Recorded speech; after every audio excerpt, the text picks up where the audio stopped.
She was so fun.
to get started.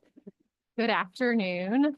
We'll do introductions in a second. So I normally would start by introducing myself as I'm very new to this role. I'm actually on my 4th day.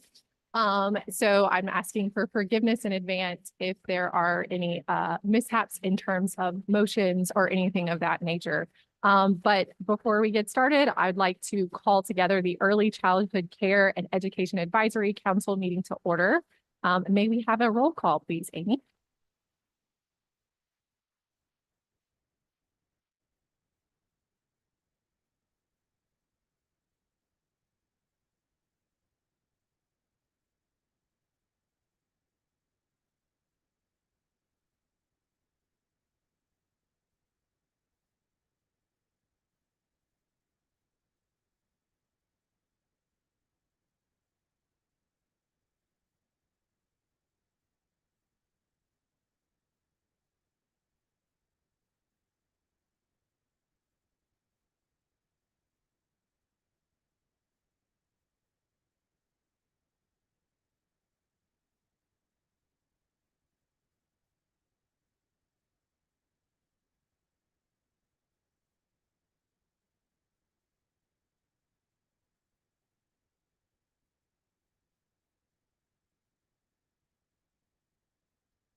We had one additional person.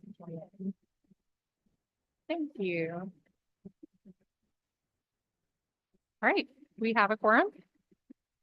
Yes, thank you all so much for joining today. I'm really excited to dive into this work because not only am I new to this particular council, but my understanding is there's also several other new faces. And so we definitely wanted to take some time for introductions. As we go through those introductions of individuals, I want to also call to attention as you look through in your packet is the legislation for this council. And so as we think about our why in meeting today, definitely always want to bring us back to that legislation. And so I'll transition over to kind of round robin in terms of introducing yourselves as well as the organization that you represent. Given the size of this, unfortunately, I ask it to be pretty brief because we want to get through all of the information today, but I definitely don't want to rush because at the end of the day, I want you to have the opportunity to get to know one another and the organizations you represent on this council. And so just as a reminder, please utilize the mic. You will have to kind of share, if you will, and that is for those that are not present, but also to amplify and ensure that everyone can hear what you're saying. So I ask for a little bit of mic sharing and just remember that you press that to see that green light come on. I'm going to pass over to Dr. Jenna Tasson to kind of say a few words, and then we're going to start going around the room in terms of introductions. Absolutely. Thank you, Malin. So just want to acknowledge a transition that's occurring. I'm Dr. Jenna Tasson. I serve the Deputy Superintendent for the Louisiana Department of Education. And for the last nearly 4 years, the Division of Early Childhood has lived within the Office of Teaching and Learning. But in the last few weeks, we have begun to make a transition to elevate early childhood into its own office, which, you know, Dr. Brumley and I acknowledge, I think is a really important step in elevating the importance of early childhood care and education in our state. And so with that, have brought in our new Assistant Superintendent of the Office of Early Childhood, Malin Baker. So I am here today really in a transitional capacity. I've been supporting the work over the last several years in my role over the Office of Teaching and Learning that did house early childhood. but really thrilled to see this elevation of the work. And wanted to make sure that I was here to welcome our new council members, especially today. Thank you for joining in on this meeting. I am Nicholas Heinen. I work for the Louisiana State Fire Marshal's Office. I'm the Deputy Chief, and I'm assigned to headquarters, over inspections and investigations. Jonathan Pierce. I have 4 childcare centers in the Acadiana area, and I am the legislative chair of the Childcare Association of Louisiana. David Thibodeau, Louisiana Department of Education, the director of the Child and Adult Care Program. It encompasses CCFP centers, homes, and recently the summer school program. I'm Lieutenant Marcus Smith, Louisiana State Police. I am the operations lieutenant for our Bureau of Criminal Information and Identification. Hi, everyone. I'm Jen Roberts. I serve as the CEO of Agenda for Children. Agenda for Children serves in a lot of different capacities, but we are the CCRNR for 11 parishes. We are the Ready Start Network and the Community Network Lead Agency for Brandon Parish. And we also serve as the lead administrator for our local funded village here in Brandon Parish. Hello, everyone. I'm Michelle DeMolinier, and I am a representative with the Board of Regents.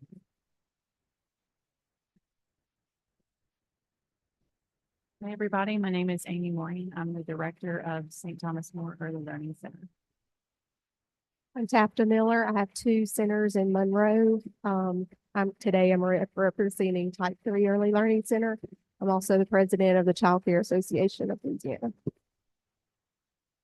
Hi, I'm Ariella Hughes, owner director of Carousel Preschool Type 3 Center in Jefferson Parish.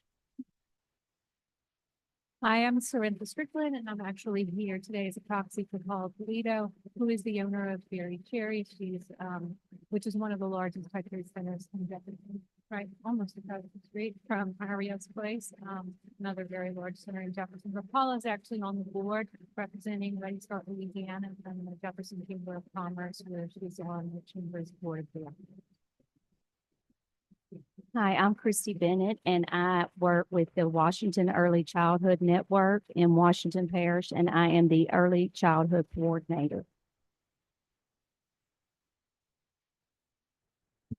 I'm Jane Hamilton. I am from Beauregard Parish and represent Head Start, the elderly agency.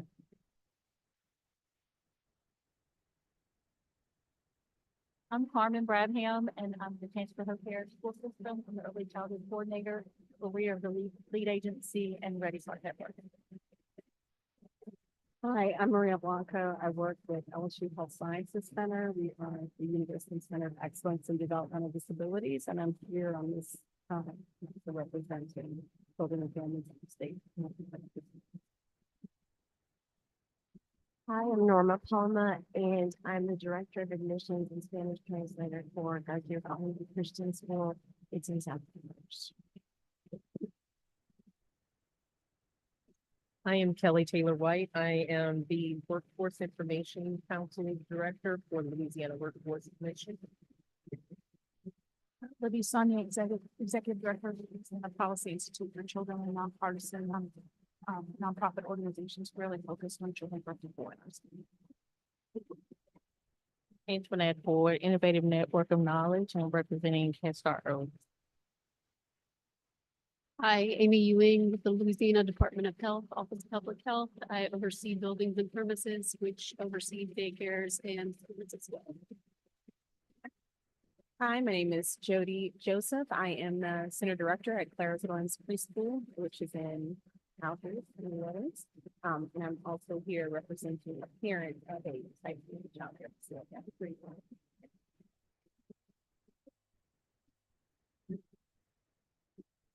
Hi, I'm Shanda Theriat, principal over at Resurrection Boulevard School.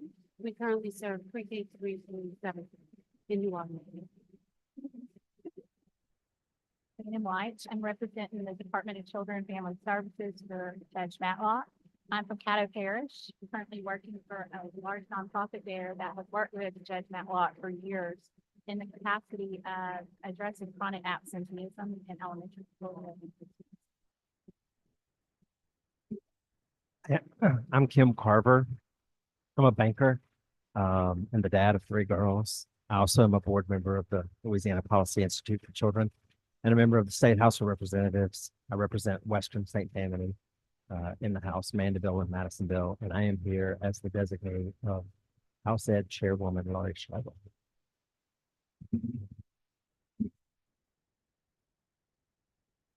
Good afternoon. I'm Kari Wahid, Head Start Collaboration Director for the State of Louisiana. How's it going? We're so happy to have all of you here with us today. I'm Karen Powell. I'm Deputy Assistant Superintendent for Early Childhood Care and Education here at the department. Wonderful. Thank you all so much for your time and introductions. It was mentioned, my name is Malin Baker, and I am newly serving and supporting and working alongside Karen as the Assistant and Superintendent of Early Childhood. And so with that, I did very briefly mention that in your packet was the legislative charge. If you do go to page 20 of that, because the next item on our agenda is going to be the election of chair and vice chair. But I wanted to ensure, as you hopefully, this is the first time we've met. There are some new faces. And so as we think about kind of moving forward into the chair and vice chair, I wanted to call and bring back the charge of this particular group. And so as you'll see on page 20, the earlier pages had kind of listed off in terms of the membership. Many of you all were stating the organization that you represent. And so we are going to move, I'll give you a second to kind of look over page 20 as you look through kind of the charges of this particular council. And then after that, we will move to get a nomination for chair. So I'm going to pause here, give you a second to look over that legislation, and then I will open that up.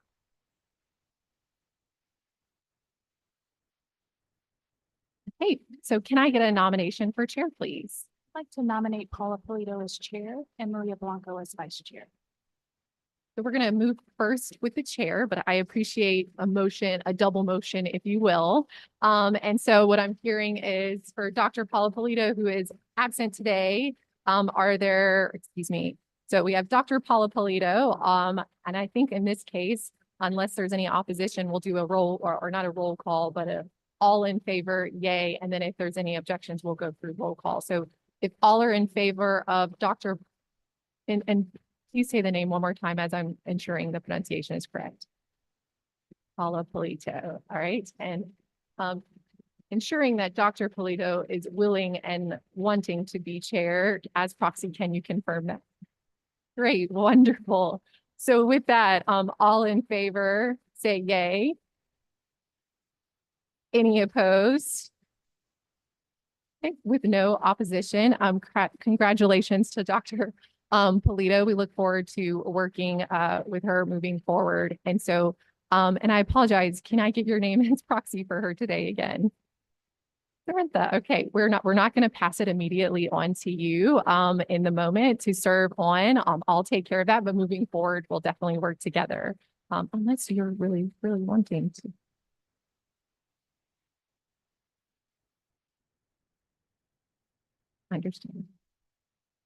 Understand, absolutely.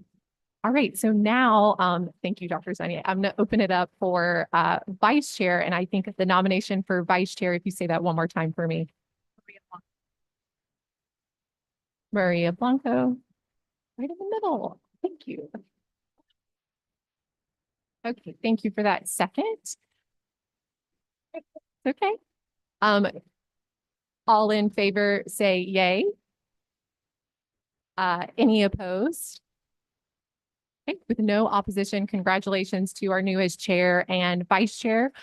We look forward to working with you moving forward in the work of this council. For today's purposes, I'll continue to kind of go through, if you will, the motions and the introduction of items, but moving forward, we look forward to having you join in this effort. And so with that, if there are no further questions, we're going to move on. So our next item is consideration of an update report regarding the meeting held on November 15th, 2023.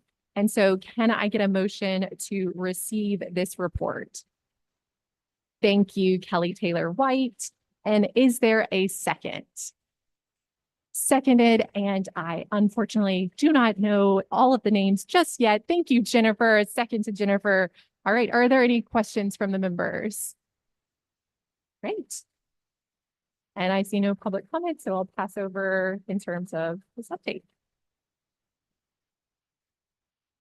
So we have the minutes in your packet. We'll give you a moment. I know most of you were not at the meeting, but we'll give you a minute in case you were at the meeting to look over the enclosed minutes and let us know whether you note any corrections that might need to be made.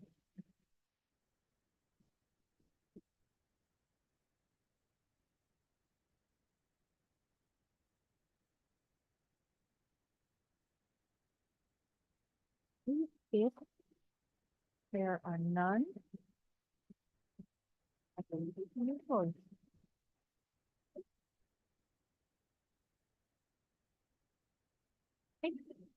Are there any objections to receiving the minutes? All right, if they're hearing none, the motion passes for today's minutes. And now we are going to move on to our next item, which is consideration of proposed revisions to Bulletin 137, Louisiana Early Learning Center licensing regulations regarding policy alignment, definitions, and technical edits. And so may I get a motion to receive this?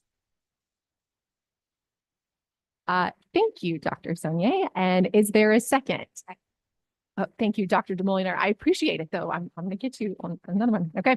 Are there any questions from the members? All right. With that, I will now transition to Karen to kind of go over these proposed revisions, which I will note are in your packet. And so if you wanted to take a second to pull that out, so go for it, Karen.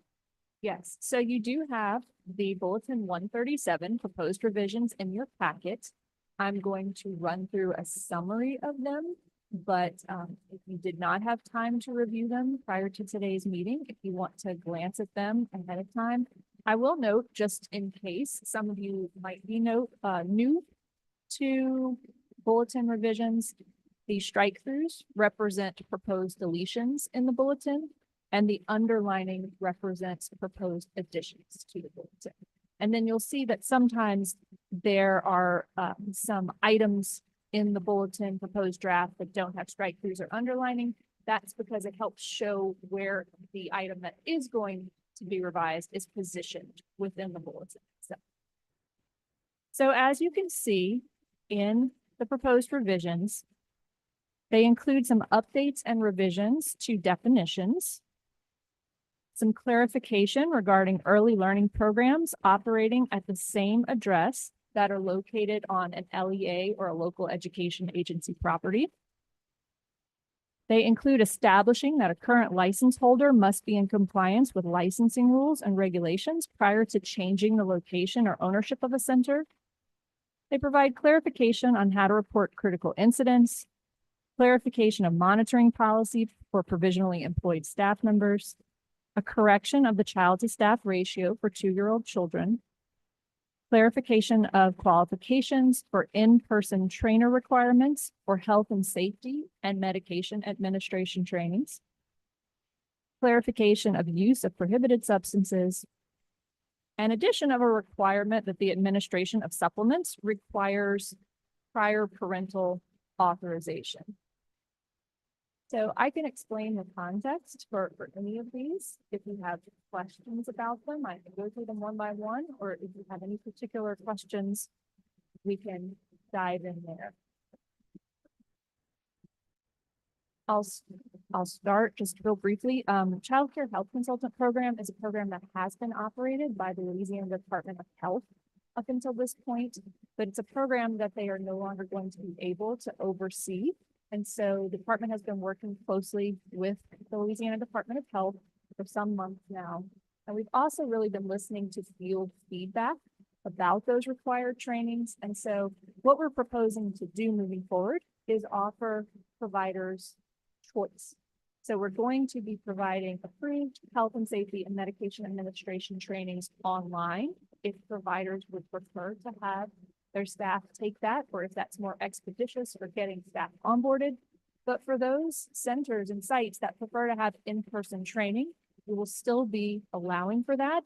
And what you'll see a little bit later in the bulletin is a listing of the qualifications to offer that training. We added some clarification about provisionally employed staff members. The deletion of the special needs care definition is entirely because some of you may know, some of you may not know, that last year we went through a 3-year review of Bulletin 137. And we went through the entire bulletin with the review committee, and we updated the title of that definition. So it's now in Bulletin called Care for Children with Disabilities, but we failed to remove the prior name of the definition. It's not that it's going away, it just has an updated name. So that's a technical edit. And then the reason that you see that we added the definition for supplement, bless you, and the requirement for prior parental authorization for a supplement is that you may have heard in the news, either in Louisiana or in some other states, that there are some providers who have administered supplements such as melatonin to children without family permission. And so there was an argument presented that that should be allowed because it did not fit the definition of medication in the bulletin.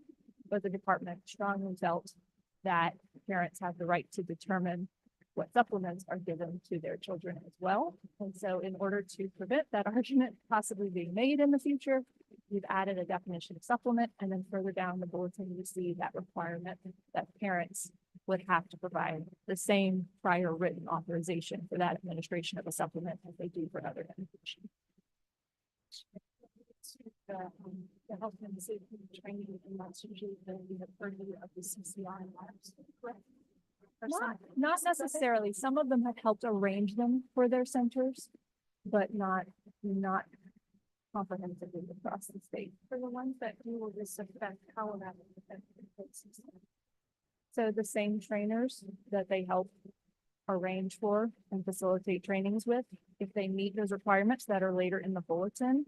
So let's jump for a moment to that section, which is under 1721. You see that the LDH recommended that for any in-person health and safety trainings, they be taught by either a licensed nurse, licensed physician, licensed physician's assistant, licensed social worker, or licensed nutritionist who is on the department's registry of approved trainers. And some of you may know that that registry is called Pathways. And so R&Rs can help contract with or work with any of those individuals, as can providers, to provide that health and safety training. The medication administration training, the qualifications for those trainers are very similar, but there are a few differences. Those can be provided by a licensed nurse, licensed physician, licensed physician's assistant, licensed paramedic, or licensed EMT. Yeah, I have a question, John. Is there going to be some sort of guidelines for these other people that will be doing in-person trainings? So they will also have access to the online trainings if they want to use those as the models. But LDH felt that they were qualified to work with the centers. We know that some providers said to us they want the in-person trainings because those are adapted a little bit more individually to that site's needs. And so that way, those providers LDH feels are qualified to do whatever kind of adaptation and inclusion of additional topics that site would request. In our experience, the trainings that have been moved online, so for example, sexual harassment or ethics, have provided fewer opportunities for questions to be answered, and particularly with something like medication or with obviously significantly related to children's health and safety. We are a little concerned that this could have a backpedal effect, right, where people are doing the online. So we are curious, and I apologize, I had to talk to my staff about this, but we are curious if there will be any sort of evaluation or conversation, reviewing essentially what is going on with folks who did the online because there aren't going to be opportunities. I think those trainings that you're doing as the CPR they're pretty intensive, particularly when it's So I appreciate you raising that note. I will say that before we made this decision, we consulted with the Administration for Children and Families Office of Child Care and looked at what other states are doing. And other states largely primarily provide online trainings in these areas. That does not take away from your point about the added benefits of the in-person trainings, but we do look very closely also on our licensing team that we're regularly looking at what are the most common deficiencies. Are we seeing increases in deficiencies? And so if we start to see increases around areas related to that training, then we will absolutely want to rediscuss what might need to happen as a result of that. And if I can interrupt real quick, I have been in close contact with Pathways and with BLE, working on most of the consultants that were doing in-person training, they're transferring to Pathways. So they'll still offer that for these establishments as well. But we'll try to work on keeping up records of all the locations that have them. So thank you. If I might also ask the question that you answered my first question that people are transferring over. But what about new folks? I mean, I understand they're registered in Pathways, but where's the guidance of what the content is required in that training? We see we're in Jefferson, CRNR, and we're seeing great variability in the content from one trainer to another, and they're both training on health and safety, they're both training on medication administration. It varies widely. So just curious about the department's position on putting some guidance in place about what the content, at least from a general need, should be. Well, and I think that's the purpose also of our developing the online modules and LDH approving those. But the idea would be that these are the kinds of topics that are appropriate for those trainings. But trainers may decide to go a little bit deeper into those topics as well. Just one further question here. This one with that, what?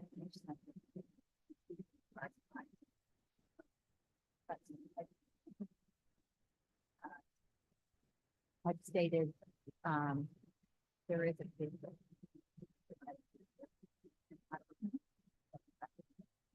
But there already exists that difference in that, you know, we don't know what one in-person trainer offers compared to a different in-person trainer. So I think there would be the same thing happen. And I think we'll just have to look for trends. Do we see that there are changes in deficiencies, increases in any kind of deficiencies? And then once we identify those, if any, are they in a certain region? Oh, okay, let's talk to those sites. Let's find out about what's happening. But that's not the experience of other states, and very similar to how training operates now. Would it be possible for the advisory council, just to alleviate people's concerns, would it be possible for the advisory council to set perhaps a 1-year look back at the data that's been collected to see what deficiencies, if any, have occurred and where those areas are? And that way, everyone can feel a little better about the work that's being done, but also knowing that data is being collected and will be reported back to the council. That's very possible. Yes, thank you. So I know I'm making a note. I asked that our staff make a note of that as well. Karen, I do want to just put this out here that the Child Care Association of Louisiana has placed a spot for the CHCs. So we are housing them and making sure that they get their Pathways certifications. So we are collaborating with any of those that want to be a part of that. And then, of course, partner with Karen and them on if we can get that data once we find out if there's a rise in deficiency. But we partner with Karen and Sheila as well. And so I just wanted to put that out there that we've already, Child Care Association has adopted them. And so we've got a house for them or a place. Oh, and pharmacists are another person that can be a CHC. We would like for them to be. We will ask LDH. I would think that they would approve that. You're thinking for the medication administration specifically. Thank you for that note as well. And yes, to piggyback off of what Kathy was sharing. So, you know, CPAL the childcare health consultants are very interested. Many of them network and partner and do professional development together. And so since CCAL is willing to host those opportunities for them, just as we would share back with the council, we can share with CCAL if we are seeing shifts in deficiencies.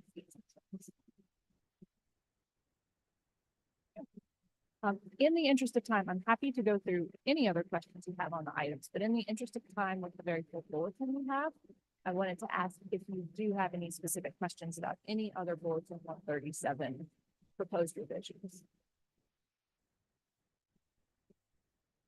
So is CCAL the only CHC post? They have offered to take it on. There's no requirement for the CCHCs to participate in that. If they meet the LDH qualifications and our pathways approved, they will be able to provide the trainings, but CCAL is the group that has offered to conferences or bring that group together as they wish. I think you're really listening to them on what kind of networking and professional development they're looking for.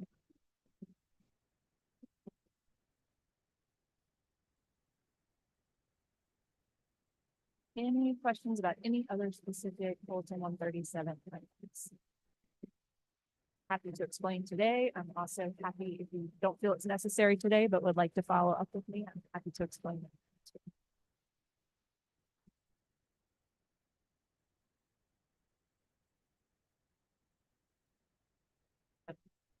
Yes, we're working to entertain a motion to endorse the policy revisions for Bulletin 137, if it pleases the council. And so if I'm understanding correctly, is there a motion? There is the motion to accept or endorse the change that has been proposed. Thank you, Kelly Taylor White. Is there a second? Second by Dr. Sonier. And do I have any objections to this motion? Okay, hearing none, the motion passes. I'm also taking note of a request for a Bulletin 137 look back on continuing education in a year from now. Thank you. Our next item is going to be consideration of proposed revisions to Bulletin 131, Louisiana Child Care and Development Fund programs regarding time and attendance, required trainings, and B3 contracted seats. May I get a motion to receive? Thank you, Marie. Is there a second?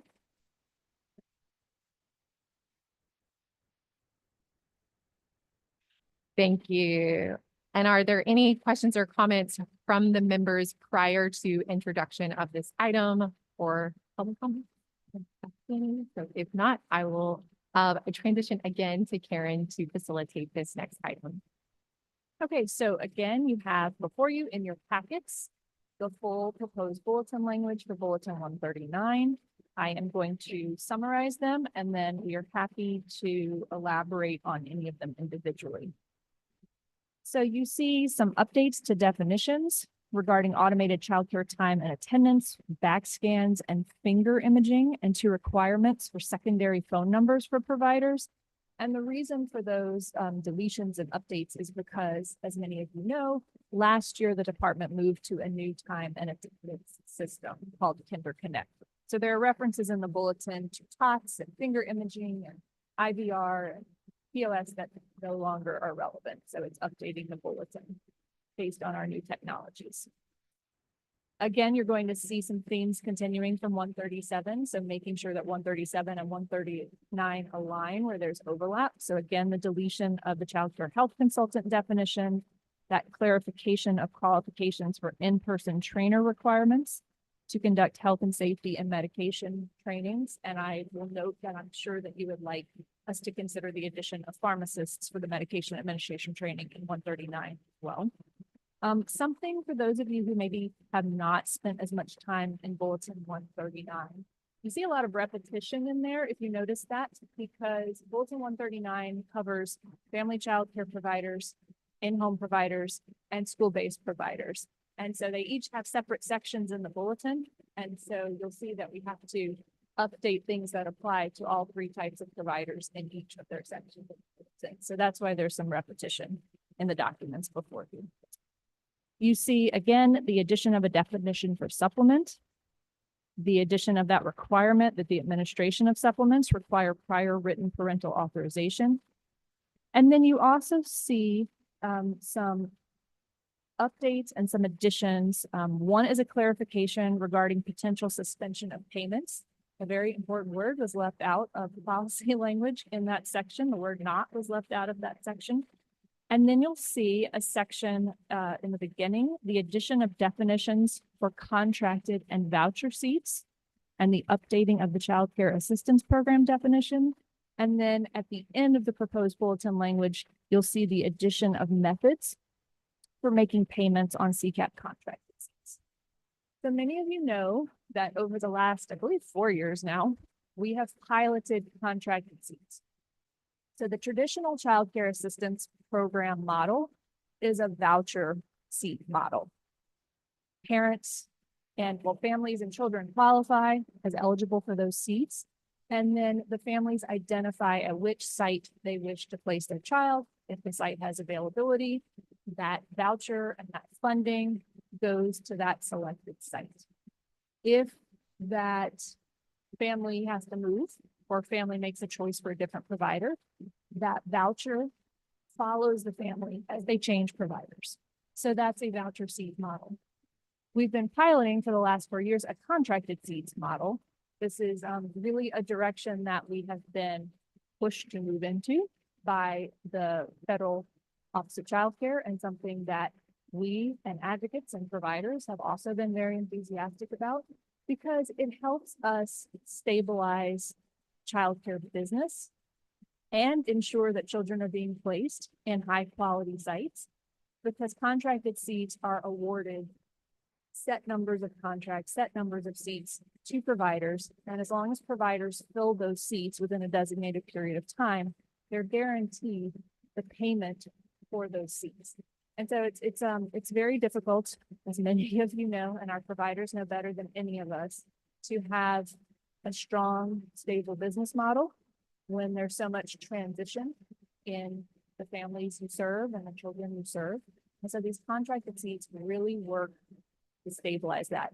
They're also really valuable to local networks. We have many community network and Ready Start networks represented here today. And of course, all of our providers are members of those networks.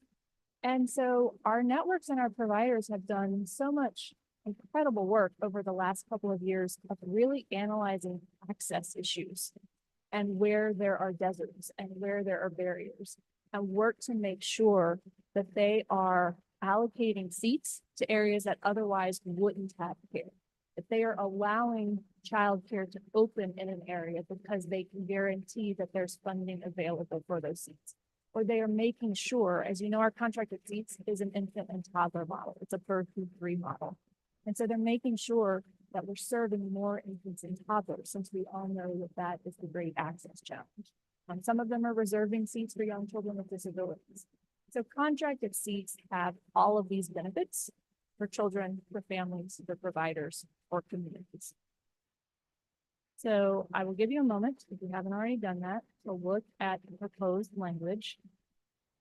We've tried to capture on the first page that difference between the contracted seats versus the voucher seats, because the intention is to make the voucher assistance program now a hybrid program or a dual program that will offer both voucher seats and contracted seats, because both models work for families.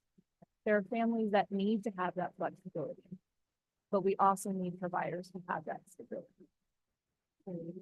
I just want to clarify and make sure I understand, especially, you know, my passion is with disabilities. So if we have a family with a young child, either grade, with disability, even if the parent is forced to move to the parent,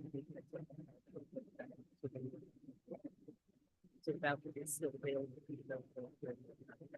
Yes. And I also absolutely thank you for emphasizing that. I also want to add on that young children with disabilities, so with an IFSP or an IEP, are automatically eligible for services. They are not subject to any wait list. So yes, because it's a priority to serve.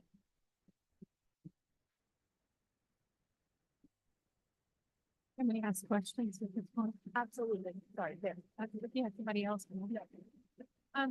Can you speak to, so this definition of contracted seats? Well, let me back up. So you say you piloted a system of contracts in the past several years. You're talking about the CCAP, what we're currently calling CCAP B3 seats. So that pilot has changed every year for the past couple of years. But is that what you're referencing? So right now the contract is a network contracts with a provider.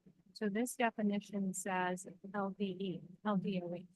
So is that yet a different pilot?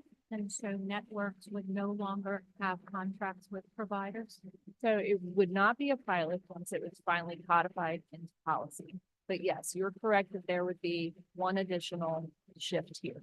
So another reason that the department is pushing for contracted seats to be codified is because we want to ensure that we can continue that program. Now, we were able to fund it with grant monies for the last 4 years and with stimulus dollars. And we were very fortunate that thanks to the work of advocates and the examples of providers that the legislature did award increased funding that we were able to use to transition this program. But to ensure its continuity forever, we need to make sure that we can use federal CCDF funding for it. And so we're going to have to follow our CCDF state plan and CCDF policies for overseeing that funding moving forward. And so that's why we're going to have to take some of the responsibilities into the department in order to fulfill those CCDF requirements and always have access to that CCDF fund. So is there a transition period? Because I'm curious about whether or not this is automatically going to be in place by July 1. Otherwise, we're going to have massive gaps in services between the state. Yes, so we are working fast and furious, not as fast as we like, not as fast as the field would like, but we're working on the procedures, the details. You know, policy covers the main tenets overseeing it, and then there's all that detailed guidance. So we are working to develop how exactly we can start that redetermination. We want to start it before July 1. We want to start going ahead and finding out which families you already have enrolled and guaranteeing them another full 12 months after. So do you have a whole new staff? Because when you think about the thousands and thousands of children that have to have redetermination of eligibility before July 1, or they get dropped come to Friday. So that, I guess that's why I'm asking, is there a transition plan? Or are you just simply taking over the whole state come July 1? I would say we're working to transition prior to July 1. So we don't have the entire transition plan developed. We are developing it, but we have pieces of it developed. And so, yes, that is another component of it that we are working with procurement solutions to get staff in place. We're working on both short-term and longer-term solutions. So right now we're working to get staff in place in the next 4 to 8 weeks so that they can begin this work and we can fully flesh out that transition. And noting that this could be similar to Kelly's, an item that we can bring as an update at the May meeting. And I know that's very close to July, but I'm noting that as an item of follow-up in terms of sharing out that plan for the May. Other question is, y'all have done such amazing work, really supporting the Ready Start Networks works to get to a point of some semblance of autonomy related to seats. And so I think we all understand the requirements of the block, but how do you plan and practice to work with these Ready Start Networks that y'all have really supported to be able to help make these decisions, especially with who to contract with for contracted seats? So for several years now, to get the B2 and the CCAP B2 seats, this has been part of the request of the networks through the coordinated funding requests that's submitted each January, February. And the networks are supposed to reach out to providers, find out who's willing to offer LA4 seats, NSPB seats, B2 seats, and include that in that coordinated funding request. So we have continued that this year because exactly, we won't have the benefit of meeting identified access needs unless we are still partnering with networks on where to place those seats. And so we don't have fully fleshed out without a draft watermark, et cetera, plan yet, but we have been working on, what you would submit to us. We've used your coordinated funding request But we'd say, okay, we figured out we can award, I'm gonna use Tangi as an example, Carmen, because you're right in front. We're going to award Tangi completely making this up, 200 seats, this many infants, this many ones, twos. And you identified in your coordinated funding request, you know, that these are priority sites, or if you didn't prioritize your coordinated funding request, then we're gonna follow up with you to figure out where do you think those seats need to be located. And we're also going to put in there for our records and for our study, so we can all discuss it. Which access need are you looking to meet by doing this? Is it that you're going to be serving more infants and toddlers? Is it that you're working in a desert area? Is it that you're working to serve more young children with disabilities? What are the access needs that you're meeting with these decisions? So that we all have data to look back on and learn from, and continue to tweak and modify the program as needed to continue to strengthen it. That all makes sense. Thanks so much for that explanation. But also, I guess I'm thinking about like the state's budget as a whole, and the agencies are really having to tighten their belts and thinking about personnel. How will this affect that? Because if you're onboarding more staff, will you be able to, I guess, balance? So are you talking about, okay, I think I understand what you're talking about, but please correct me, Dr. Sonia, if I'm misunderstanding you. So we are working within our budget to figure out exactly how many staff we do need in order to perform the eligibility. You know, we were providing some funds to network to do that work. So in some ways, there's some exchange of funds that will take place there because it will be happening internally. But we are also going to have to look at the budget to see how do we make this sustainable. I'll also say that we have ongoing work. We're not fully there, but Kinder Connect is a good first step. You all know that we're continuing to work with Kinder Systems on Center Track, Family Central, the new payment system, which I like to call Kinder Pay, but that's not actually its name. So modernizing our systems, because with modernized systems, we can then work more efficiently as well. And so the idea is to continue to analyze our processes and work so that our existing team can also over time take on more, fold in more, while we are making things more efficient. So Karen, I don't know who said it earlier, but the question I heard was the children that are currently being served in through Ready Start come July 1, is that, I mean, are we working right now to redetermine and keep those seats, or is it gonna be like a drop and start?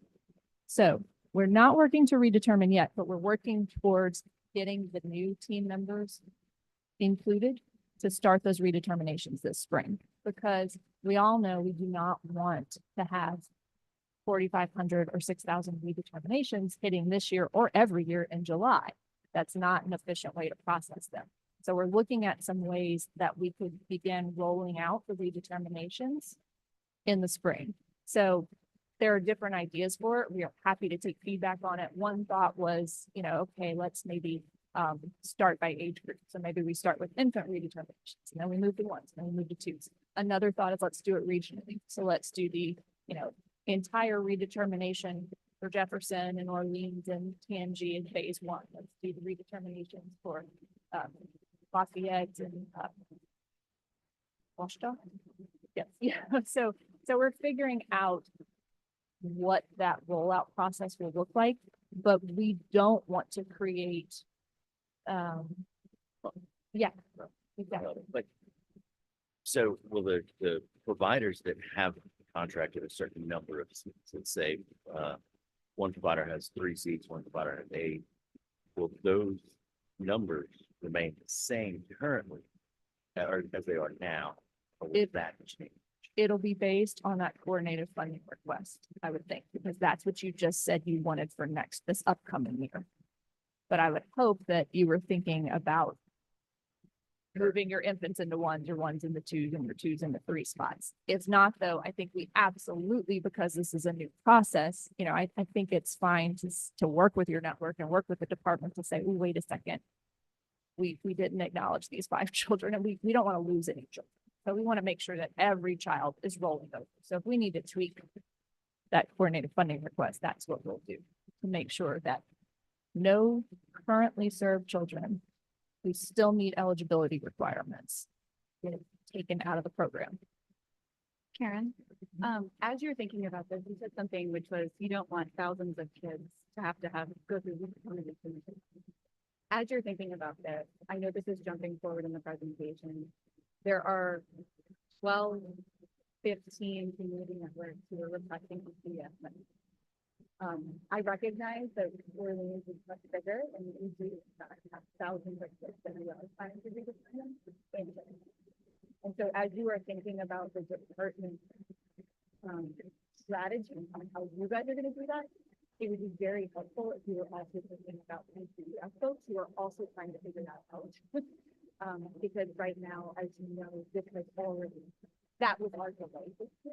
We were unable to physically do thousands of kids in our particular. Yes. So this is not fully address that problem or answer that problem, but you know that we'll continue to discuss it and work on it with you.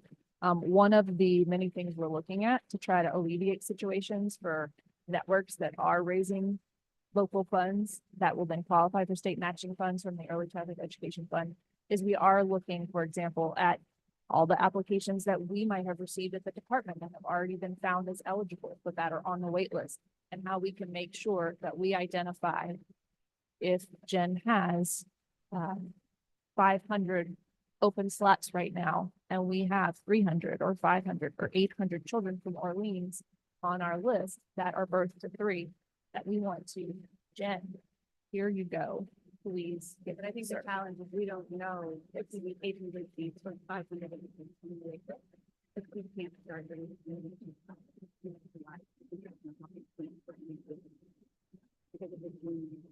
Yes. I'm just simply saying, if you're gonna be looking into how to process thousands of users, I would want you to think comprehensively about all the different funding. Also. And if I could add to that, I mean, I applaud the enormous task that you guys are undertaking. It is incredible. You created a common enrollment registration system years ago. You tasked local networks with that. And I'm struggling to understand what they're enrolling in, because one of the things that was really never enmeshed in that system was the child care assistance program, because families go into a separate portal. Right. There was some, overlap because we needed those CCAP kids on that electronic roster for a classroom that also had an early start grade or whatever fun kids. So now that Orleans has picked off on the this year of already common enrollment registration, what are they enrolling for kids that are being ranked? I can't think of any. So what is the advice, what is the thought process? What team do you have looking and working with the networks to say, whoa, you don't have anybody to enroll in? I think coordinated enrollment based on the plans that we receive from networks looks very different across the state and different networks. I'm going to share my experience, which of course is not the same as other networks here. But what we tried to accomplish when I led a community network is that we tried to make sure families were aware of their options. So it was a great opportunity for families to know a number of things, which providers were available in the community. It was a great opportunity to go through open houses. It was a great opportunity to meet with providers on site at a fair and ask questions. It was also a great opportunity to find out what kind of funding they might be eligible for. So whether our network held the funding ourselves or not, it helped us let families know you would be eligible for all of these programs or this program. Here's how you apply for it. It helped us have assistance desks available at our events to help families connect with those programs. So I do think it's something we have to continue to look at within the department and have, and maybe we'll have some focus groups on it to think about how this does play in or doesn't play in moving forward. But I think coordinated enrollment is broader than that. And as you noted, CCAP was not part of that process. As far as contracts, just for clarification, centers will be contacting directly with LDOE, not with legal. So what type of timeline do we have? When are we thinking in terms of, we're in a position where we're projecting enrollment for the upcoming school year already. And we don't want to end up filling the seats prior to getting it. So we would be doing what we usually do, which is look at the submitted coordinated medical requests around this time. And then looking at telling networks and or providers, these are the numbers of contracts we have available to board. I think we are going to need to work with the networks first about this, how many seats we have for this community. And then where do you want to place how many of each of that total of seats. But then you need to know as soon as possible for the plan that we're talking about. Then the redetermination process might happen just a little bit later than that because we're still working on the process of that. And then will our contracts be specific of the number of children at each age group allowed, or will it be a monetary amount that allows us flexibility? I think that is a great flag. So I think we've thought of it at times, but it is thinking about it simultaneously. So I think more recently, we've really thought about age groups because networks are identifying. We really want to, get this many more infants served. We really want to get this many more toddlers served.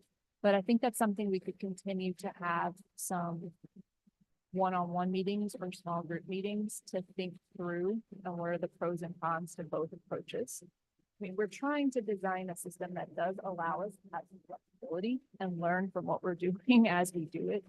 So I think that would be a really good discussion for us to talk through with both networks and providers further. We're also having to look at what the system will allow us to do, the new system to a certain degree, but we are trying to work with Kinder Systems to build it for us. Sorry, Carmen. So when the parents apply, they're calling them. So they would call them and they would an infant. So we would refer them to the way that they apply for CPAP. They would always do their certificate CPAP. I think longer term, yes. For right now, what do you do with them right now? Do you keep them listed on a, you're collecting applications? They're on the waiting list. That there's a transition coming, that you talk that, effective July 1, it'll be a different program. And so, we're letting our parents know, but they call that information. Because that's important too, because they, of course,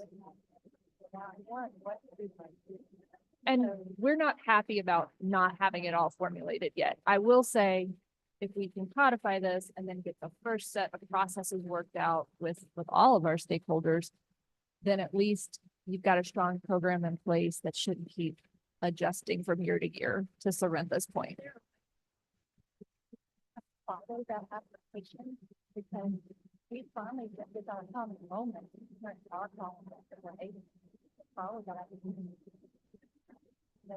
Maybe not that in depth, but we don't know if they're on the waiting list or they've been approved with everything that's been done. Ways to follow that application to support our parents.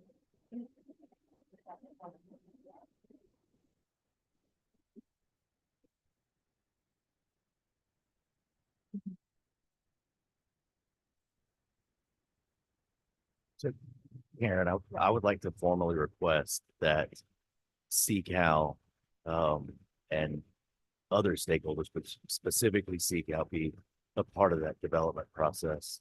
And as historically we have been. Thank you. Karen, another formal request, and that is that there be some official messaging as to both the timelines that we're looking at and the progress towards the goal of this transition that goes out not only to the agents, to the council, but also to the stakeholders that are involved in the process currently, who are feeling some trepidation with the uncertainty. If we could just assure them that you guys are going to be as open and transparent with the transition process as possible, and just assure that there will be communication throughout. I think that would help great. I think that's a great point. I think that we can definitely assure that we are going to be transparent. Our issue right now is we're still figuring it out. So as soon as we know it, we're going to be transparent about the proposed ideas, how we think it will work. And we have met with groups of stakeholders to begin discussing that. We need to have next rounds of meetings to talk about the latest as it continues to be developed. I also wonder about the payment structures, because what I hear from providers all the time is just bad time and billing and those types of things, whereas the way it's been working in the pilot for the preschool development block grant and then with the COVID dollars is it still had the local autonomy to move things to a degree with payments. What we have heard though is because of some of the restrictions of how we have to operate as a state agency previously through the pilots and through the grant money and through the stimulus dollars, we've actually been paying networks reimbursement. So there has still been that lag in place. And what we're excited about is in the language you have proposed before you, it's on the very last two pages. It's section 515. And specifically payments, it's in several items, but in H5. So as you may know, right now for voucher seats, CCAP providers are paid afterwards, 2 weeks after the service is provided, but for a week of service at a time. What we are proposing to do with these contracted seats is make prospective payments. And so because again, we need our systems to be aligned, the more we try to create different versions in the system, the more impossible it is for the software developers, the more expensive it is, but the longer it's going to take. And so we're still looking at making weekly payments to providers based on a week's worth of service, but contracted seats would be paid the week prior. The cost of the contracted seats, the amount of the contract would be paid a week prior, a week at a time. And then the voucher seats for now would continue to be paid as they are for a week's of services, a week's worth of service 2 weeks after. So we're hoping that by beginning to make those prospective payments, that helps provide some additional stabilization and that it gets the money out expeditiously, even more expeditiously than in the past.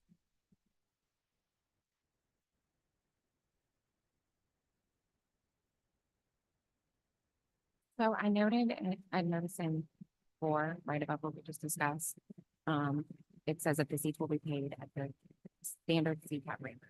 So I know currently in some networks, the rates are a little bit different than that. I think that might be a deviation for us to accept as many publicly funded seats. You know, when we have CCAP seats, we do sometimes charge a copay to families to meet the true cost of care. And with the B3 seats, some of them, we are funded a little bit differently than standard CCAP rate. And I did want to note that because I think that will affect a lot of stuff. I would say that because it would now be, thank you for raising that, because it would now be under one unified CCAP program. It's redundant, sorry, program. There would now be the same rules applying to it. So you would be able to charge copays if needed on the contracted seats as well. And then what we have done in the piloting is we have built in the equivalency of the quarterly bonus payments, but now they would just come directly to sites the same way as voucher CCAP quarterly bonus payments. It would all be factored together. So that's what we mean by that same rate.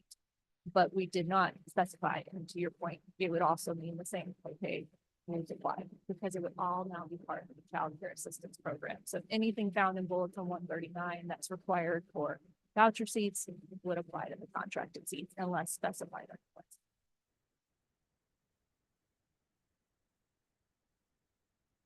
If I could go back to the recommendation about timelines and messaging. I'm thinking that, you know, networks have huge events planned, engagement, current information. To your point, common enrollment registration, obviously, there's a lot of information there, helping guide parents to what they might be eligible for. But what they want to know is they call every single day, and so I might be eligible for this program for my 1-year-old. How do I apply for it? So going back to timeline, when is there a timeline to tell parents of what? So we're not supposed to tell them to apply for CCAP? Should they not go to that portal and start applying for CCAP? right Not for the contracted seats right now. Now, you can certainly continue to encourage families if they're looking for a voucher seat to go and apply, but we have our old antiquated system still in place. The new system that will include both applications for voucher seats and applications for contracted seats is in development. So, What's the projected timeline that families can go to that website? and that's what we're still finding out from the vendor, but it's not going to likely be July 1. So we're working also on all of this, the short-term plan and the long-term plan. Okay, so, all right, so now I'm confused, because if it's not until after July 1, and we've all dealt with our own complement systems and vendors and computer systems. Right? It's headache, right? So what are they doing then? Yeah, and what is the messaging to families? If it's not a system to apply until after July 1, where are they going? How are they getting? So we haven't identified it yet. We are meeting multiple times a week to get these answers narrowed down to figure out, are we going to ask you to share with us the applications you've received so far? And then we import that into our data systems and get whatever additional documentation. Are we going to say, oh, please, send your families to this particular link? Or, are we going to say, go ahead and send them to the CCAP voucher link, but give us a list of the families so we can pull those applications out and make sure they're assigned to a contracted seat. That's what we're working with our system folks on to figure out, how do we do this in the short term to make this transition for families over these next 4+ months. Karen, how long did, you may not know this, offhand, how long was the inter-systems contract? Okay, So they're doing development work for us now, but of course, it's a live system that will have on. So they've already developed that time and attendance tracking. We know that we've rolled that out. That's been fully implemented. But we are testing and working on them with that family application. And what they developed was the traditional voucher application. So what they're adding now are components for contract seat application as well. So one of the interesting things that they are building into that new system, which we're all very excited about, is a way that you can identify who's applying, who's submitting the application. Is it the family themselves, or is it someone helping the family to apply? And so, Carmen, to circle back to your point, we have to consult with legal and make sure that we're following privacy rules and all that, but that's something else that we are thinking about as well. If your network is continuing to help, and Christy, I see this resonating with you. If your network is assisting families in submitting those applications and maybe even, having somebody there to get them started, is there a way through that process that we can legally continue to accept your assistance if you're willing to give it? That's what we're trying to figure out some of that as well. But I like that question and that functionality is being built into the application, because I think that many times families do need assistance with those applications. Way, because this is so fluid right now. Is there a way for the locals to continue to do what they're doing as a bridge until it gets figured out? I think yes. I also think maybe, I think I'm not sure, but yes, that's what we're trying to figure out. So that's why I mentioned the possibility of we might work with you to find out what applications you've already received. Okay, how are we going to transition them into our system? I also think once it's under CCDF funding, we have to be following those rules completely. We're going to be audited on those rules, but there's state general funding that we might be fortunate to get again next year. Just for a time until the first year. We can consult the feds about it. I'm not aware of them usually doing something like that, but we can ask about it. Because I mean, one, I think about the networks, but then I really think about the stress. Yeah. The uncertainty. It's just, Yeah, no, I think that's a really good idea. And just because we aren't aware of them doing it doesn't mean they don't. do it. So, They can do is tell you no. exactly. Yes, thank you. It sounds like what I'm hearing from the perspective of like definitely questions around the timeline. What can we do to follow up regarding the timeline? The specifics and whether or not feasibility behind any pilot opportunities. At minimum, providing an update at the next meeting in May, but also acknowledging that between now and May, additional communication as well as by your request of pulling in individuals for those conversations in order to move forward. Time checking, and this is very robust in terms of this conversation and the questions. And so thank you for putting that thought forward. I'm going to check in with Karen to see if we can move forward with a motion, acknowledging that I'm bringing forward this motion specifically with, we will provide a timeline and an update at the May meeting, but there will be communication with you between now and beforehand regarding the direction that it's headed in.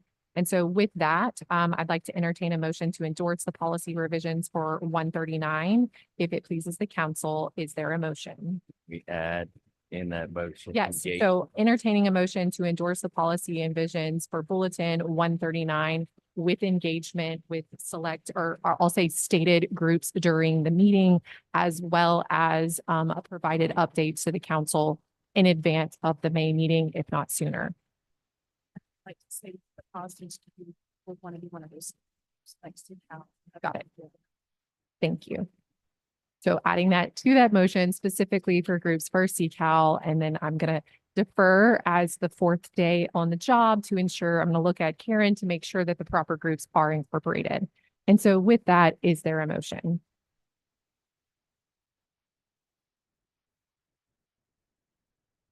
So I'm hearing CCAL, I'm hearing Ready Start Networks, LPIC.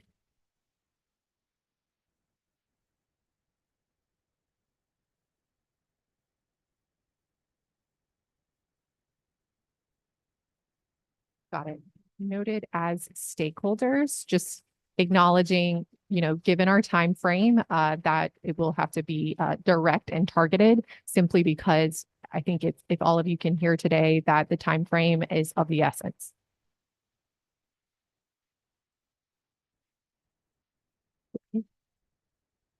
Thank you, Kelly Taylor White. And I'm saying this again for recording purposes. Is there a second? Thank you, Dr. Singe. And do we have any objections to this motion, which I will repeat, is entertaining that motion to endorse the policy revisions for 139 with targeted stakeholder incorporation, as well as follow up on timeline before the May meeting. Are there any objections? Hearing none, the motion passes. Thank you for your engagement. And now we're going to transition to some items for informational purposes. And I'm going to time check us here, acknowledging we've got 45 minutes and a lot of great information. So we may kind of we'll see kind of as we get in. And so our next item is consideration of Louisiana's Child Care and Development Fund State Plan. May I get a motion to receive? Thank you. Is there a second?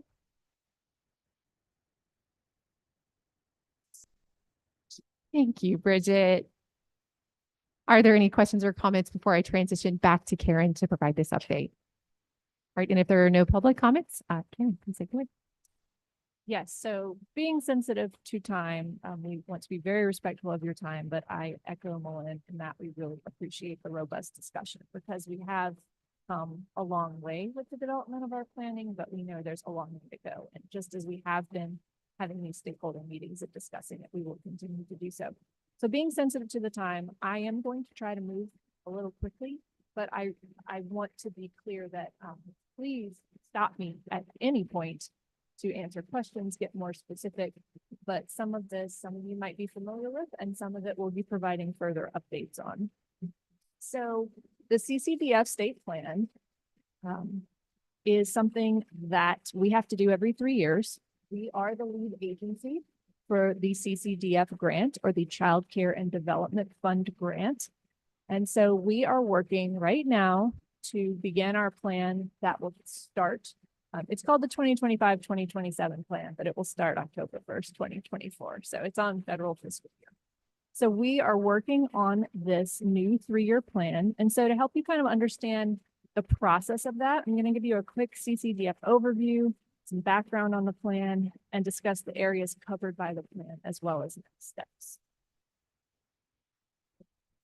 So CCDF is a block grant of federal monies that are distributed to each of the states and also to tribal councils. And the CCDF grant provides resources. It's designed to provide resources to enable low-income families to work or pursue education and training so that they can better support their families while at the same time promoting the learning and development of their children. And obviously, we're really talking about the healthy and the optimal learning and development of their children. It provides funding to enhance the quality of childcare for all children and increase access to childcare for families. And it works to improve the health and safety of children in childcare. So in Louisiana, just to name a few of the areas that are covered by our CCDF grant, that encompasses the work of our licensing team, our child care assistance program team, our child care criminal background check team, and the work of our early childhood strategy team, including things like workforce investment, quality improvements, the accountability system, access.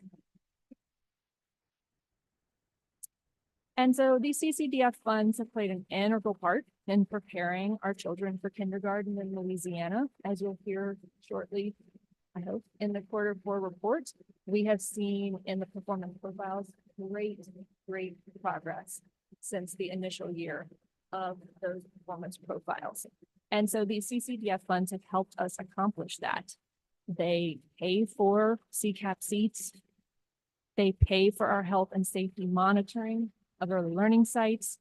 They pay for our accountability system. They pay for efforts to coordinate and support enrollment. They pay for our Ready Start networks. They pay for our early childhood ancillary certificate scholarships, our pathways registry, coaching and technical assistance provided by CCR&Rs, Child Care Resource and Referral Agencies, training and other professional development provided by stakeholders, early childhood, mental health consultation, our high quality curriculum initiative, the bonus payments that sites receive, school readiness tax credits, and the child assessment system that's currently operated through TSGO. So our CCDF fund nearly everything we do, besides the very generous investment the state has begun to make in early childhood seats as well. So CCDF state plan is a standard document, a very lengthy template standard document. It starts at about 200 pages that a state uses to demonstrate how the state's lead agency will comply with all the federal regulations of CCDF. So every state and territory is currently working to begin drafting this state plan. We must submit it to the Office of Child Care by July 1st of this year. And as I noted, it will cover our plan for childcare for the next 3 years, beginning October 1st through September 30th of 2027. But the benefit of the state plan and of CCDF is that it does not lock the state into anything for a full 3-year period. We are allowed to make amendments and revisions to our state plan as needed, because fortunately, Office of Child Care and CCDF recognize that things are very fluid in states and territories. And so they recognize that we get additional state funding. They recognize that you can identify in your data very specific needs that need to be incorporated into your state plan. These are the sections in the CCDF state plan. It's a little bit different from the one we are currently operating under. OCC has added a couple of sections. So there are these 10 sections that are in the proposed preprint for the state plan. And instead of reading them, we're going to go through them one by one. So I'll just let you see them here. Section 1 defines the administration of the program and the development of the state plan, including identifying the CCDF lead agency, which is the Louisiana Department of Education, and its leadership, and includes the leadership of who will be operating the CCDF program for the lead agency. It includes entities and individuals who will participate in the implementation of the CCDF programs. And one example of who is specifically called out in the state plan are resource and referral agencies. And it will include partners who were consulted in the development of a plan. Section 2 describes how the lead agency defines eligible children and families and how we work to improve access for them. So how we work to reduce barriers for family enrollment and redetermination, prioritize services for vulnerable children and families, conduct outreach to families experiencing homelessness, families with limited English proficiency, and persons with disabilities, and how we promote continuity of care. So the state plan gives us some opportunities to talk about what we're doing now and will continue to do, as well as what we want to move to in the future. And so we've included on the slide some of the kinds of highlights that we would be including in the state plan. You know, for example, we do allow those who are actively seeking employment to participate in the CCAP program for a 90-day period when there's not a wait list. We also have increased eligibility over the last 2 years from 65% of the state median income to 85%, which has allowed many more families in need to qualify for CCAP. And we are working to modernize our application systems to make them much more accessible to families. Section 3 describes how stable childcare assistance is provided to families. So it seems to have a very specific focus on determining eligible families' contributions to payments, how to make contributions to payments affordable for families, how access is improved for vulnerable children and families.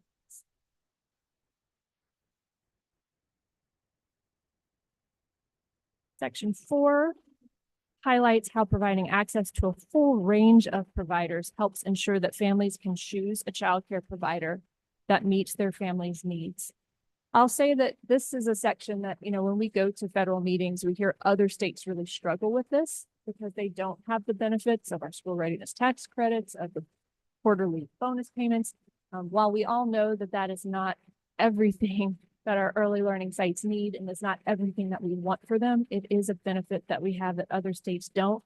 And we've been very fortunate that so many providers in our state are really committed to quality and appreciate the level of support that we give and choose to participate in this system so that families have more and more choice of provider. So this section will identify provider participation in the program to ensure that parental choice is maximized, how market rates are assessed. You know that every 3 years we do the market rate survey. And you know that we did that this fall 2023. So we'll be using the data from that to include in the state plan. It will talk about how the cost of childcare is analyzed, how adequate program payment rates to providers are established, how payment practices are implemented and timeliness of payments is ensured, and how supply building mechanisms are implemented. Section 5 describes standards and monitoring practices to ensure that children are healthy and safe. So you see licensing, ratio, orientation, ongoing training, background check, monitoring. Section 6 describes efforts to support a skilled, qualified, and compensated childcare workforce, and will identify activities related to strengthening recruitment and retention, professional development framework, and early learning and development guidelines. Section 7 describes the use of quality funds for quality improvement activities. And again, while CCAP supports those children with the greatest economic need or other vulnerable populations, the beautiful thing about CCDF is it allows us and expects us to use our funds to do things that support all children, such as quality efforts. And so Section 7 will describe things like training and professional development, implementing early learning and developmental guidelines, our quality rating and improvement system, improving supply for infants and toddlers, childcare resource and referral, etc. Section 8 describes the lead agency's coordination and partnerships, including with whom we collaborate to provide services, how match and maintenance of effort funds are used, coordination with CCR&Rs, and efforts for disaster preparedness and response. Section 9 describes our consumer education practices, including details about our consumer education website and how we collect and maintain records of parental complaints.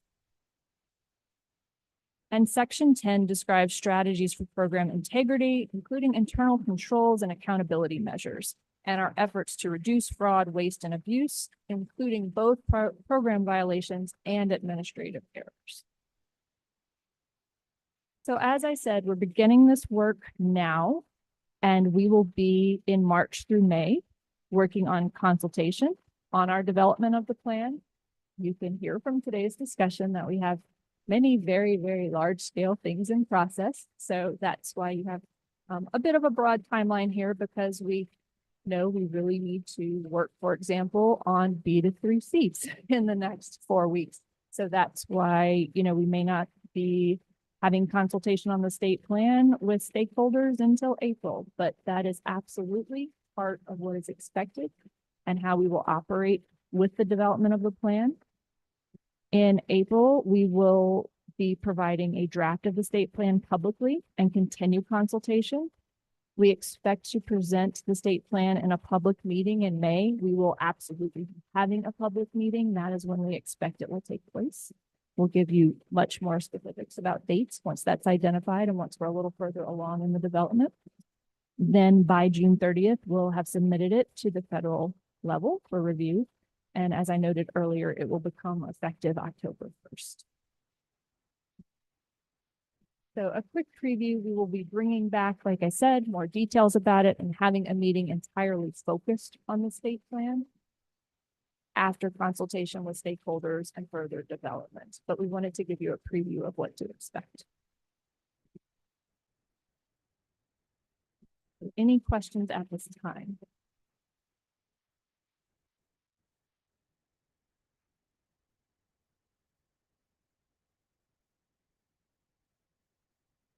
There are no questions. This item is for informational purposes only at this time. Therefore, if there are no further questions, we will move on, and I'll pause and give space.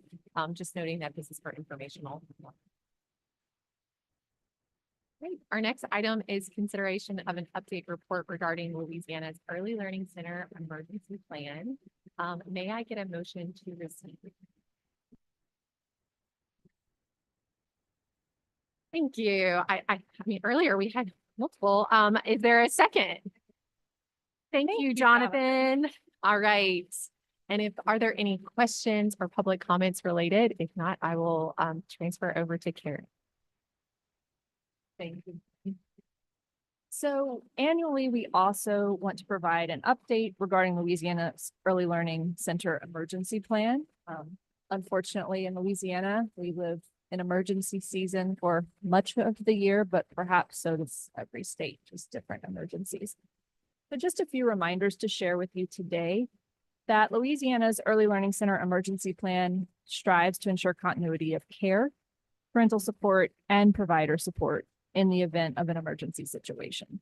So we are trying to provide continuity of care for children by providing a stable environment during alarming situations.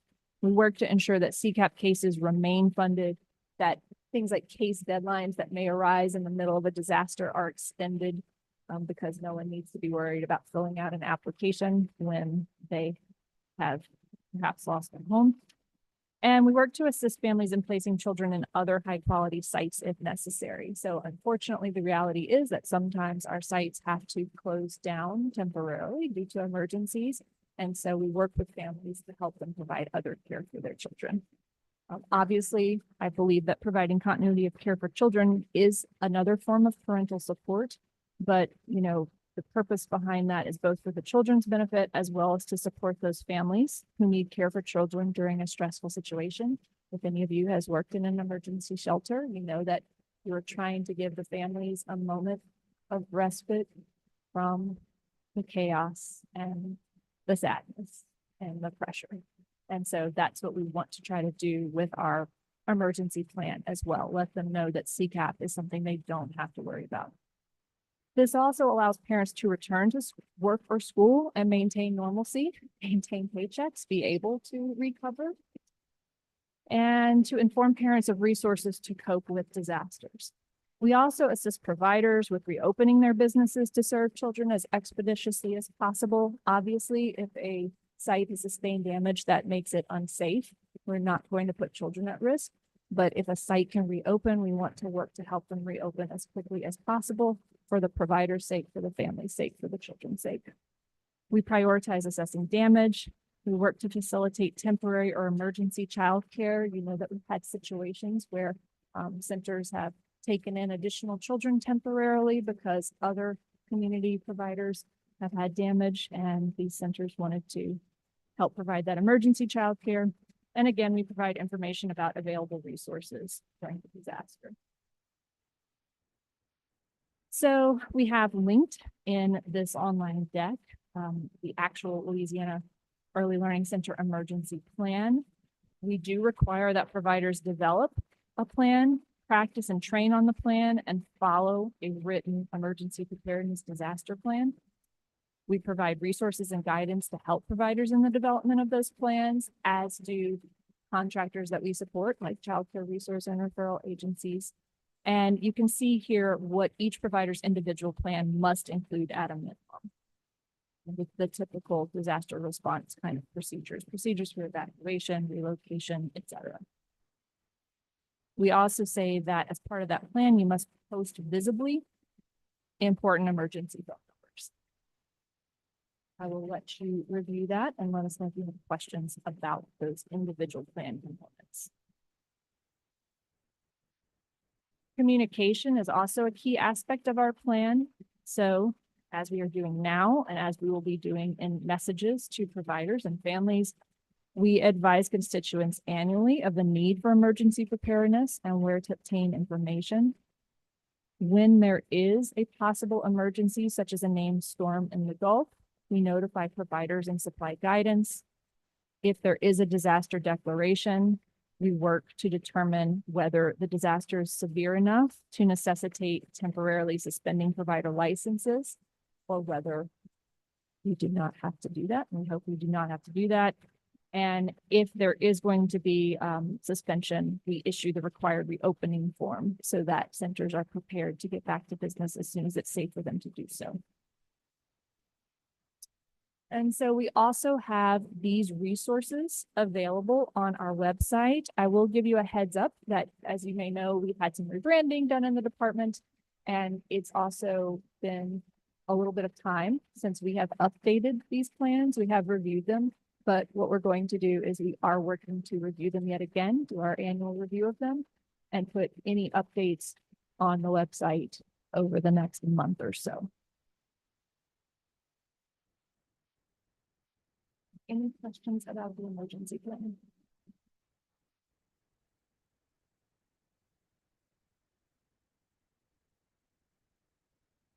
Hearing none, we'll move on to our next item. If you did at the beginning of this meeting, got excited and looked at that legislation, you'll also notice that quarterly reports are also a part of this. And so our next item on the agenda, it's going to be consideration of an update report regarding the 2023 Early Childhood and Care Education Advisory Council quarterly report. So this is going to be your Q4 report. And may I have a motion to receive?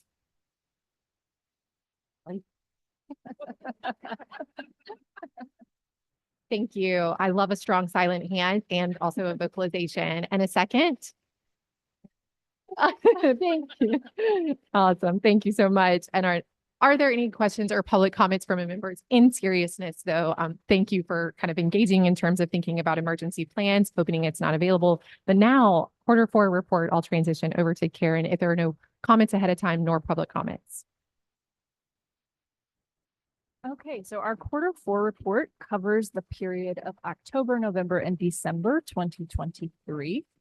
And so as Malin referred you to the statute that creates and governs the advisory council, there are specific components that we are required to share in these quarterly reports and annual reports. So that is what we have shared with you here today.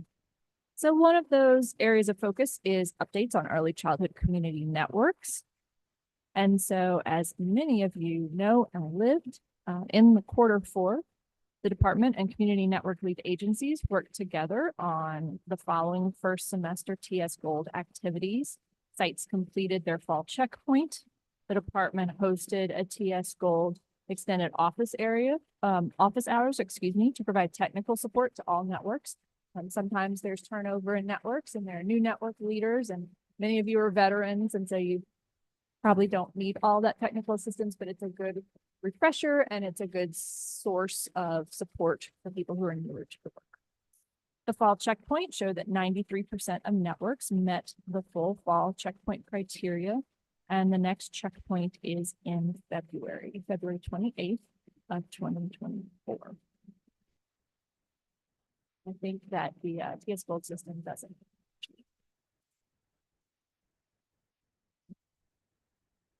The department facilitated collaboration with community network lead agencies and sites to complete the October 1 child count, counting every publicly funded child enrolled at each site within the network, and ensure that all sites and classrooms scheduled in the early childhood class portal, and that each of those completed fall 2023 observations. Community networks coordinated with program partners to observe all sites. Observations were conducted at more than 1,800 sites in the fall semester. Community network lead agencies coordinated more than almost 7,000 observations, observing more than 520,000 minutes of early childhood instruction. Lead agencies conducted nearly 1,200 infant class observations, 2,200 toddler observations, and 3,500 pre-K class observations.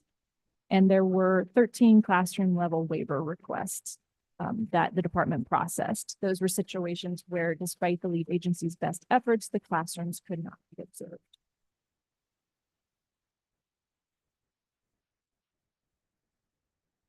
In Q4, the department also released the 2022-2023 performance profiles that occurred in November.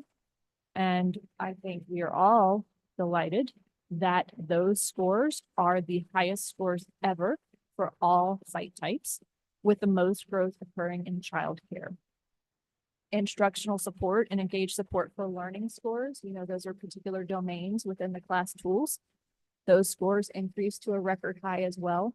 Those are the scores that tend to be lower than the other scores because thanks to our long-standing quality improvement system, we have worked together for many years to improve emotional support and classroom organization. But over the more recent years, we've all worked together very hard to continue to improve these instructional support and engaged support for learning scores. And we are seeing that continue to happen. So kudos to all of you here, all of you listening, and all of you serving children right now and not able to be.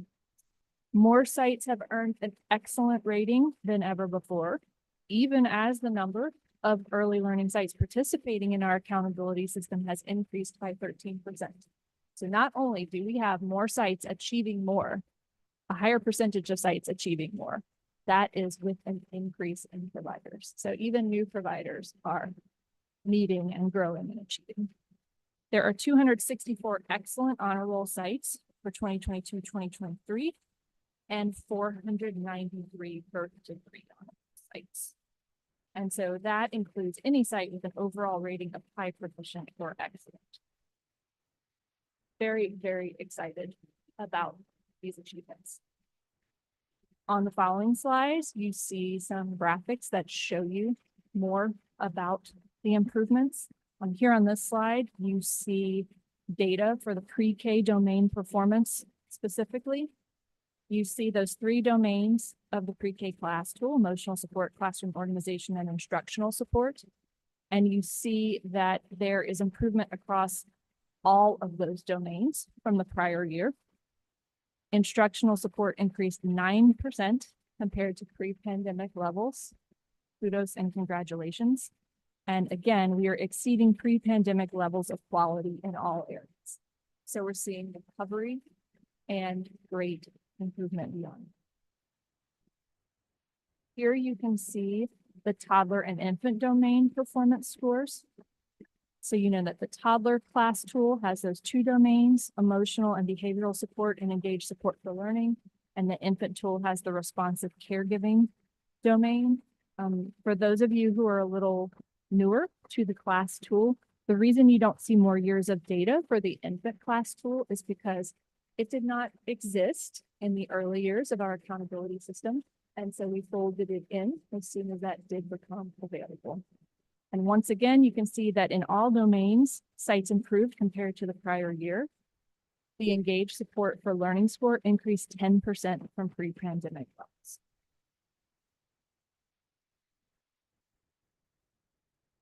Sorry, I believe I went the wrong way. Here you can see performance ratings over time.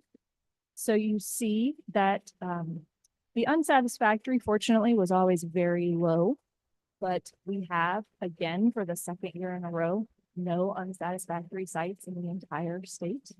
So that is a real testament. While childcare resource and referral agencies are really tasked with quality improvement, we know that so many of our community network lead agencies also really contribute efforts to that. And so it's a real testament to see that we have removed those unsatisfactory centers. We have helped them grow to approaching proficient or beyond. So you see that those approaching proficient numbers have gone down, as have even some of the proficient numbers, because more and more sites are achieving those high proficient and excellent rates.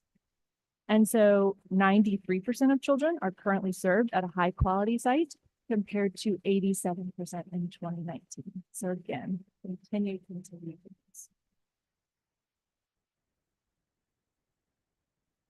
As you are well aware, and as we have discussed in the 2023 legislative session, the legislature invested more than ever in early childhood care and education, which enabled the department to allocate funding to the CCAP B2 seats pilot.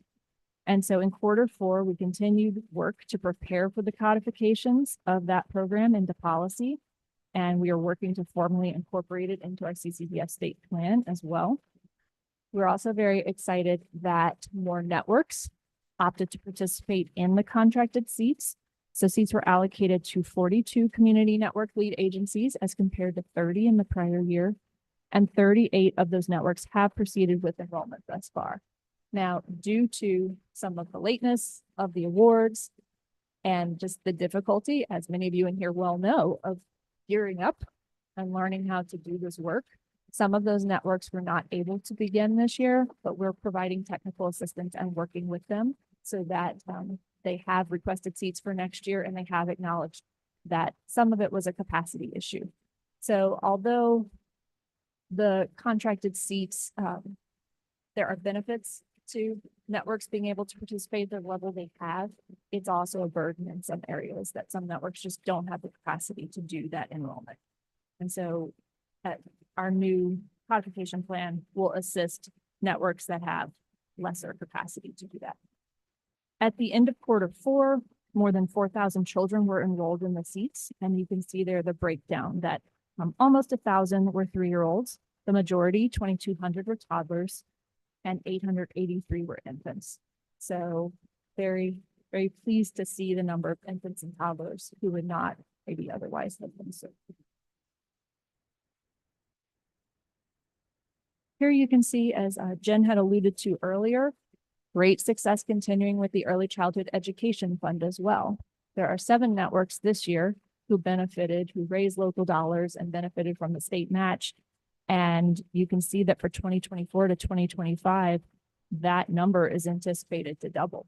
There are 15 networks who anticipated in Q4 that they would raise qualifying funds. So you can see that networks are expecting to raise more than $30 million in local funding and ask for that same amount from the state match.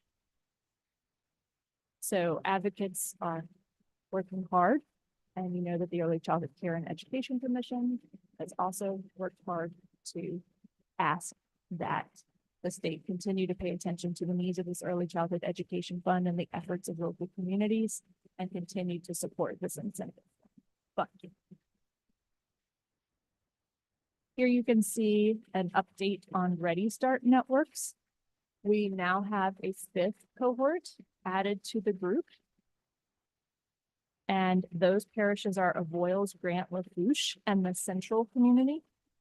So we're really excited about this new cohort because this provides additional opportunities to expand local governance and access support in more rural areas of the state. So excited to see about the capacity building work that those areas will begin to engage in as well. In Q4, several of our Ready Start networks had a workforce planning grant from the department with our preschool development grant funding. And so those 5 workforce planning grantees, Rapide, St. Charles, St. Tammany, Tangipahoa, and Washington, continued to work on in-field data collection and hosting focus group meetings to obtain more in-depth understanding of the unique challenges and issues facing the EC workforce in their communities. And key information included in a formal report from each network will be shared in our next quarterly report. The networks, the grantees are still gathering that information, but we will be sharing that back at our next meeting with our next quarterly report. Likewise, through the preschool development grant, we had the family engagement and leadership planning grant.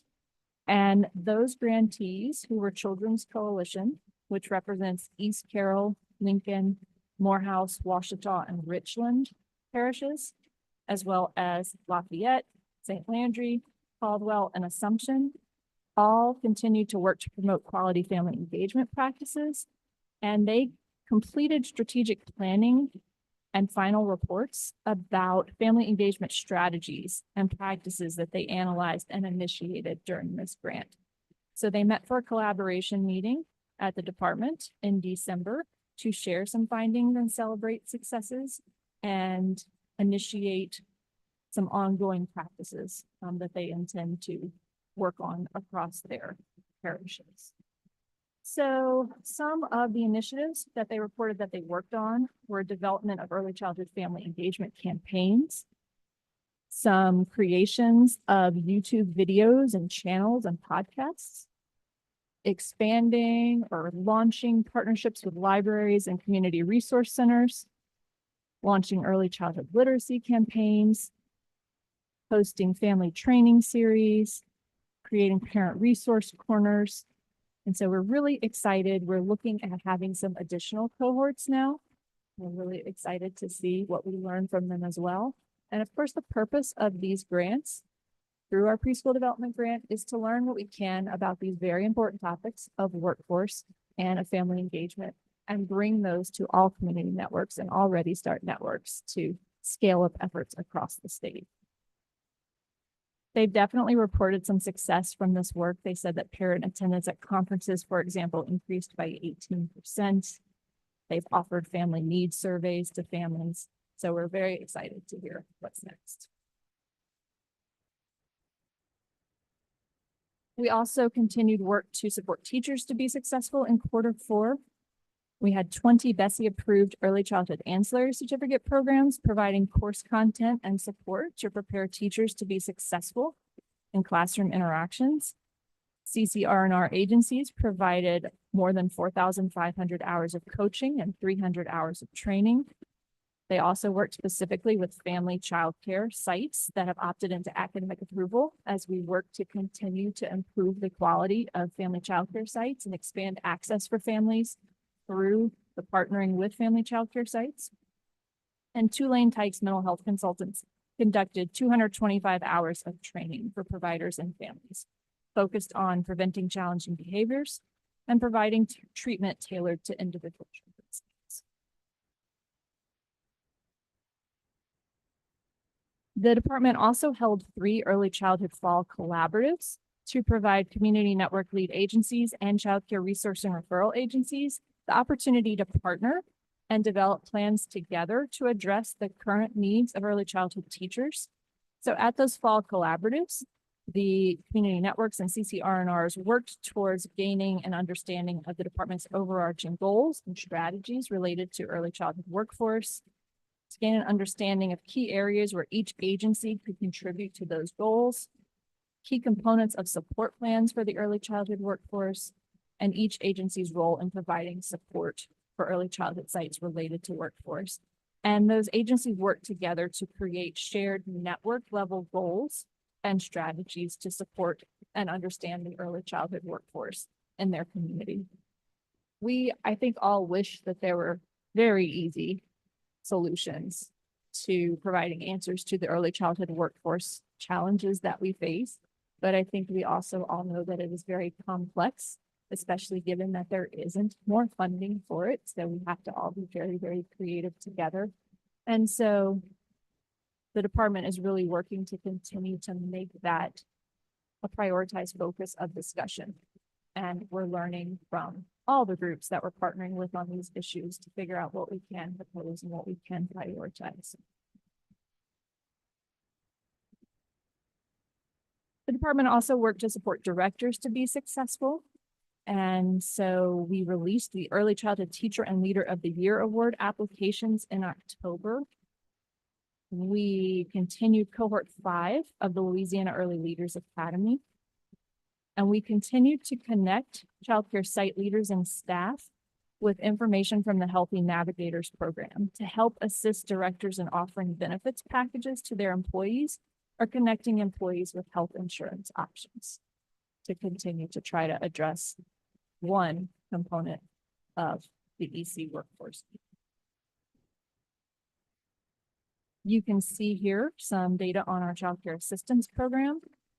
We have been working to roll families off of the wait list since Q3, and we continued that work in Q4.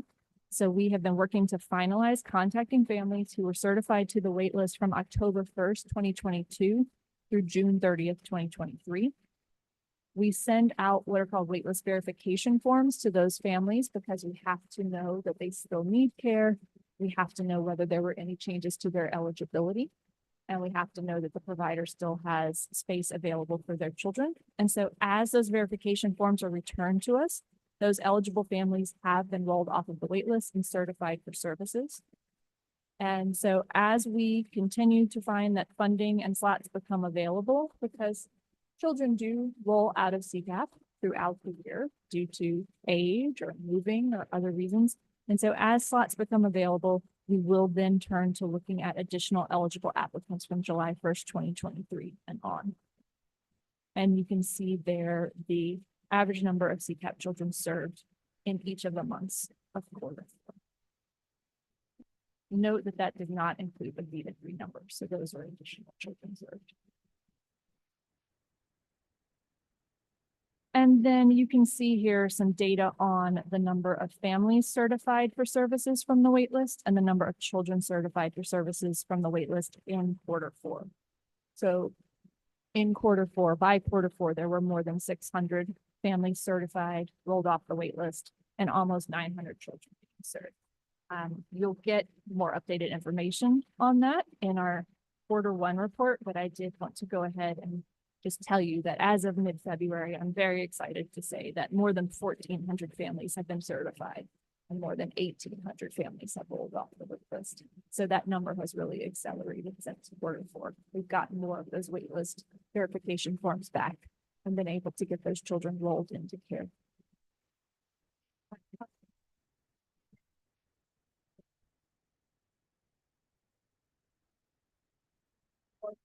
I believe the number is approximately 3,800. I would prefer to see it in front of me, but I believe that's the number. I can double check that much. And of course, that number changes as new applications are processed, new children add to the wait list, and as children are taken off the wait list, but that's a good thing.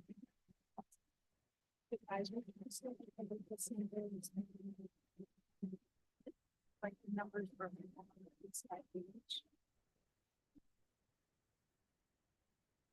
I think we can definitely add the waitlist numbers. I just need to check on whether, I don't know whether the system breaks them down by age before they're certified for services.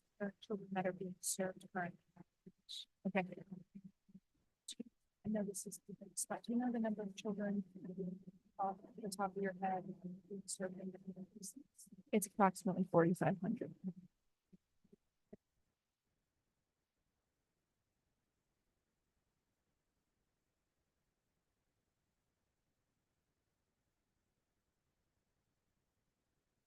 And then our next slide shows you updates on the number of sites being served by parish. So you see that it's fairly a steady number across the site types. And you see the star ratings of sites there. And that concludes our quarter four report. Thank you, Karen. And again, this was also an item for informational purposes. As she goes to the next slide to talk about upcoming activities, you'll see here the next few meetings scheduled for this particular council. Before I call. Okay. I'd say thank you so much. Thank you, Karen, for facilitating several of today's discussion. Thank you, staff, for supporting in this work. But also, I want to thank all of you for coming and giving 2 hours of your time for your feedback. Today, you provided feedback on bulletin revisions. You provided and heard updates on several activities that are underway in the early childhood office. And so thank you for spending the time. One thing that I did not mention after we did introductions is several of you are also new into supporting this work of this council. After you leave here, if you think to yourself, you have questions about from the onboarding perspective, and you'd like to have some time with staff one-on-one, especially I'll offer myself up as the new individual supporting this work. We're happy to connect with you. I'm leaving here with some notes of request in terms of coming back at a later date with a look back at Bulletin 137, also following back up on the timeline and the transition plan at the May meeting and sooner, and engaging those stakeholders, and then also following up on those specific requests in advance of the next meeting specific to CCAP as well as B3 seats. And so with that, I just again want to extend my gratitude for your time. I know we are over. This concludes our agenda, and if I'm so surprised there's no required motion for adjournment. So thank you for your patience with me as I served in this new role. Really look forward to having your new co-chair and vice chair lead the future meetings. Thank you so much. Have a great rest of your day.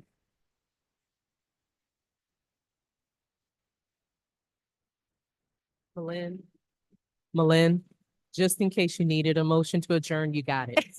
All right, Kelly, for the motion, is there a second? Just in case. Kelly's got me. All right. Thank you, Jonathan. You'll have a wonderful rest of your day. If there's no opposition, this meeting is adjourned.